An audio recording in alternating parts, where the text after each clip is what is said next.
India has this bold, ambitious new vision for its education system, one that's supposed to uplift millions.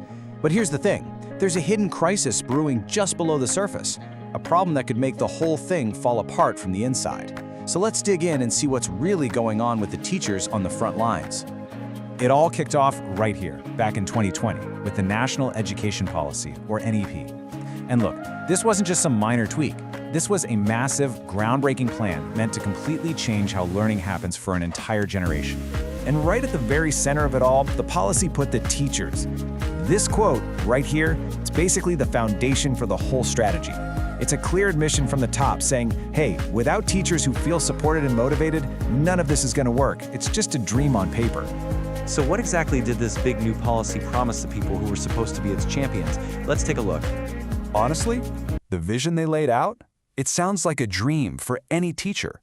We're talking 50 hours of training every year, and not just any training. This was supposed to include things like stress relief and time management. And the big one?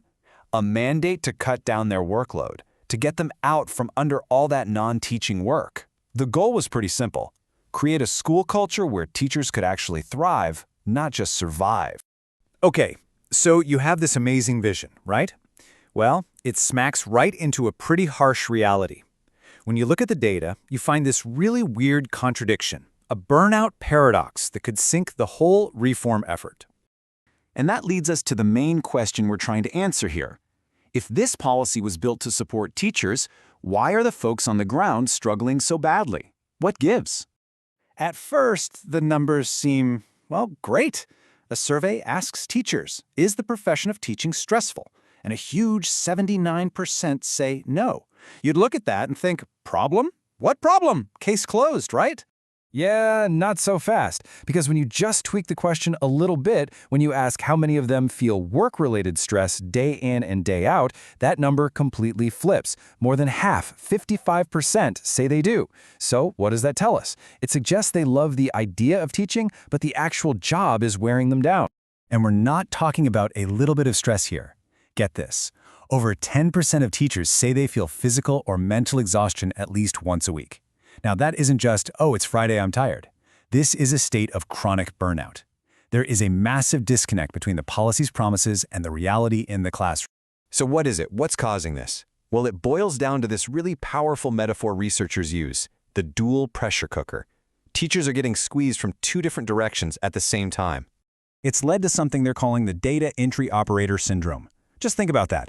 You go to school, you train to be an educator to inspire kids, but your main job becomes plugging numbers into spreadsheets and uploading data to government websites. Your role shifts from teacher to clerk. Let's just break this burden down. Look at the general admin row right there. Teachers report spending as much time on paperwork as they do actually teaching. And with digital reporting, a single mistake, one typo, can mean their school loses critical funding. Can you even imagine that kind of constant pressure? Here's a perfect case study. The midday meal scheme.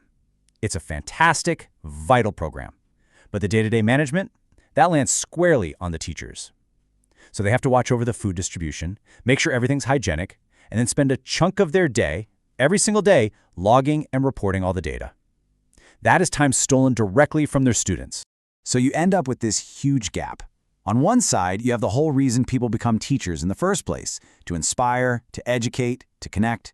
And on the other side, you have the reality, being drowned in a sea of paperwork.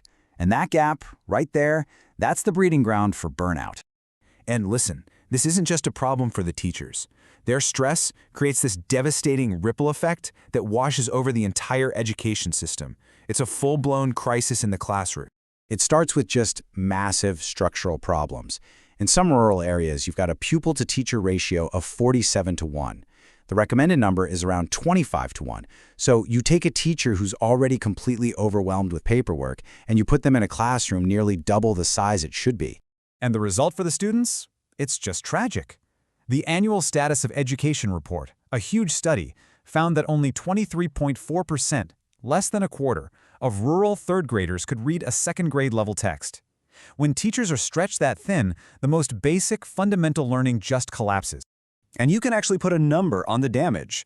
High teacher absenteeism, which is a direct result of burnout, causes student test scores to drop by 0.17 standard deviations. Now, that might just sound like a statistic, but what it means is a significant, measurable step backward in a child's education. It's a direct consequence of a system failing its teachers. Okay, this all sounds pretty bleak, I know, but it is not an unsolvable problem. The research points to a really clear blueprint for change, a way we can actually forge a path forward and get back to the promise of that education policy. It's really a three-pronged strategy. First up, policy reform. This means actually committing the money, funding education at 6% of GDP, and filling the over 1 million vacant teacher jobs. Second, institutional action. This one's a game changer. Hire dedicated admin staff to do the paperwork, let teachers teach. And third, local support. That means expanding mental health programs for teachers and partnering with local NGOs to provide real, on-the-ground help. This quote just nails it, doesn't it? Teacher burnout isn't just a personal issue. It's not just a tough part of the job. It is the single biggest thing standing in the way of real educational reform. If you want to fix the system, you absolutely have to support the people who make it run. And that leaves us with one final, unavoidable question. A policy, no matter how brilliant it looks on paper, is only as good as the people who have to bring it to life. So, can a vision for a better future ever really succeed if it breaks the very people you're counting on to build it?